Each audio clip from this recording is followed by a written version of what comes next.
नमस्कार दोस्तों, स्वागत है आप लोगों का आपके अपने YouTube channel PMS IQ study में। तो दोस्तों, आज की एक और वीडियो हम लेकर आ गए हैं रेलवे ग्रुप डी में पूछे गए अति महत्वपूर्ण सामान्य ज्ञान व सामान्य विज्ञान के प्रश्नों का।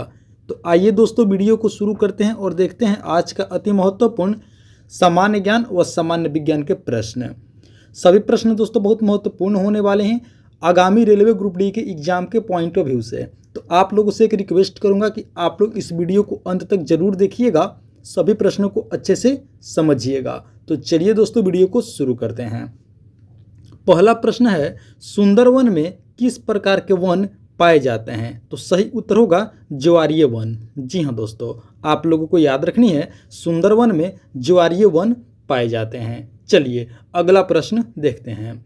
अगला प्रश्न है, रावी नदी का वैदिक नाम क्या है? तो दोस्तों, रावी नदी का वैदिक नाम पुरुषनी है। जी हाँ दोस्तों, आप लोगों को याद रखनी है, रावी नदी का वैदिक नाम पुरुषनी है। चलिए अगला प्रश्न देखते हैं। अगला प्रश्न है, फ्रियोन गैस का उपयोग किस रूप में किया जाता है? तो दोस्तों, फ्रियोन गैस का उपयोग प्रशीतक के रूप में किया जाता है। जी हाँ दोस्तों, आप लोगों को याद रखनी है, फ्रियोन गैस का उपयोग प्रशीतक के रूप में की जाती है। चलिए अगला प्रश्न देखते हैं। अगला प्रश्न है, भारत का प्रथम अंग्रेजी समाचार पत्र कौन सा था? दोस्तों, बतानी है कि भारत का प्रथम अंग्रेजी समाचार पत्र का नाम क्या था? तो सही उत्तर होगा द बंगाल गजट। जी हाँ दोस्तों, आप लोगों को याद रखनी है, बहुत ही महत्वपूर्ण प्रश्न है दोस्तों, इसे आप लोग स्टार मार्क कर लीजिएगा। मोस्ट इंपॉर्टेंट प्रश्न है, भारत का प्रथम अंग्रेजी समाचार पत्र कौन सा था? तो सही उत्तर होगा द बंगाल गजट। आप लोगों को याद रखनी है। चलिए अगला प्रश्न देखते हैं।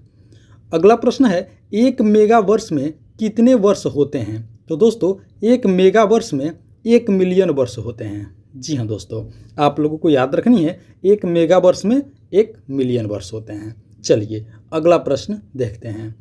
अगला प्रश्न है, किसकी आत्मकथा का शीर्षक one life is not enough है? तो दोस्तों, के नटवर सिंह।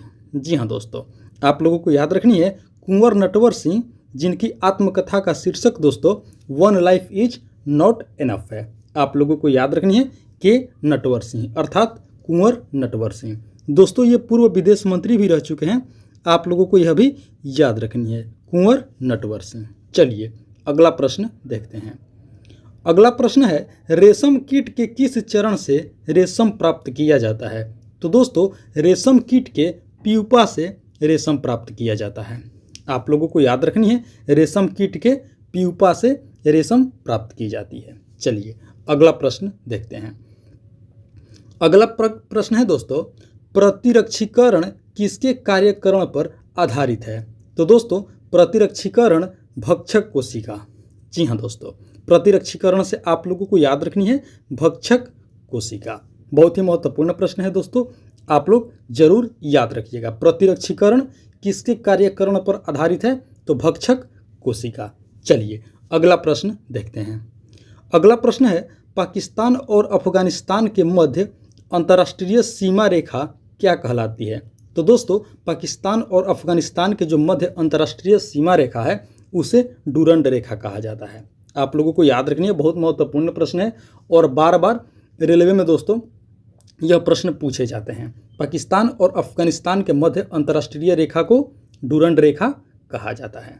चलिए अगला प्रश्न देखते हैं। अगला प्रश्न है दोस्तों, सिंधु घाटी सभ्यता के घर किससे बने होते थे? तो दोस्तों, सिंधु घाटी सभ्यता के घर ईंटों से बने होते थे। आप लोगों को याद रखनी है, सिंधु घाटी सभ्यता के घर ईंटों से बने होते थे। चलिए अगला प्रश्न देखते हैं। अगला प्रश्न है, इबेरियन प्रायद्वीप किसका भाग है? तो दोस्तों, इबेरियन प्रायद्वीप यूरोप का भाग है। आप लोगों को याद रखनी है, इबेरियन प्रायद्वीप यूरोप का भाग है। चलिए अगला प्रश्न देखते हैं। अगला प्रश्न है दोस्तों, दिल्ली स्थित लाल किले में मोती मस्जिद का निर्माण किसने करवाया था? जैसा कि दोस्तों आप लोग जानते हैं कि दिल्ली स्थित लाल किले में दोस्तों एक मोती मस्जिद है, तो बतानी है कि उस मोती मस्जिद का निर्माण किसने करवाया था? तो सही उत्तर होगा औरंगजेब ने। जी हाँ दोस्तों, दिल्ली स्थित लाल किले में मोती मस्जिद का निर्माण औरंगजेब ने करवाया था। चलिए दोस्तों अगला प्रश्न देखते हैं। अगला प्रश्न है दोस्तों, कौन से रक्त समूह का व्यक्ति किसी भी रक्त समूह से रक्त ग्रहण कर सकता है? बहुत महत्वपूर्ण प्रश्न है दोस्तों, इसे भी आप लोग स्टार मार्क कर लीजिएगा दोस्तों।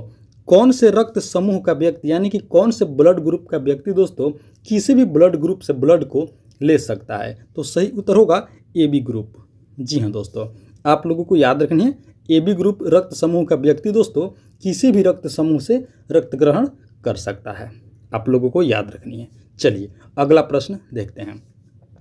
सभी प्रश्न दोस्तों बहुत महत्वपूर्ण हैं आगामी रेलवे ग्रुप डी के एग्जाम के पॉइंट ऑफ व्यू से। तो आप लोग दोस्तों एक वीडियो को लाइक कर दीजिए और साथ ही साथ अपने दोस्तों में भी जरूर शेयर कर दीजिए। चलिए अगला प्रश्न देखते हैं। अगला प्रश्न है दोस्तों, कौन सा भारतीय शास्त्रीय नृत्य पारंपरिक रूप से पुरुषों द्वारा किया जाता है?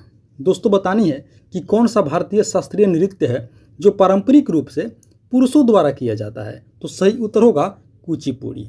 जी हाँ दोस्तों, आप लोगों को याद रखनी है, कुचिपुड़ी भारतीय शास्त्रीय नृत्य है जो पुरुषों द्वारा किया जाता है। तो दोस्तों चलिए आप लोग हमें कमेंट करके बताइए कि कुचिपुड़ी किस राज्य का प्रसिद्ध लोक और शास्त्रीय नृत्य है? इसका जवाब आप लोग हमें कमेंट करके जरूर बताएं। चलिए अगला प्रश्न देखते हैं। अगला प्रश्न है, किस देवता को कोणार्क का मुख्य मंदिर समर्पित है? दोस्तों बतानी है कि जो कोणार्क का मुख्य मंदिर है वो किस देवता को समर्पित है? तो सही उत्तर होगा सूर्य भगवान को। जी हाँ दोस्तों, आप लोगों को याद रखनी है, कोणार्क का मुख्य मंदिर भगवान सूर्य को समर्पित है, आप लोगों को याद रखनी है। चलिए अगला प्रश्न देखते हैं। अगला प्रश्न है दोस्तों, निम्न ब्याज दर वाला ऋण क्या कहलाता है? तो दोस्तों निम्न ब्याज दर वाला ऋण सुलभ ऋण कहलाता है, आप लोगों को याद रखनी है, निम्न ब्याज दर वाला ऋण सुलभ ऋण कहलाता है। चलिए अगला प्रश्न देखते हैं।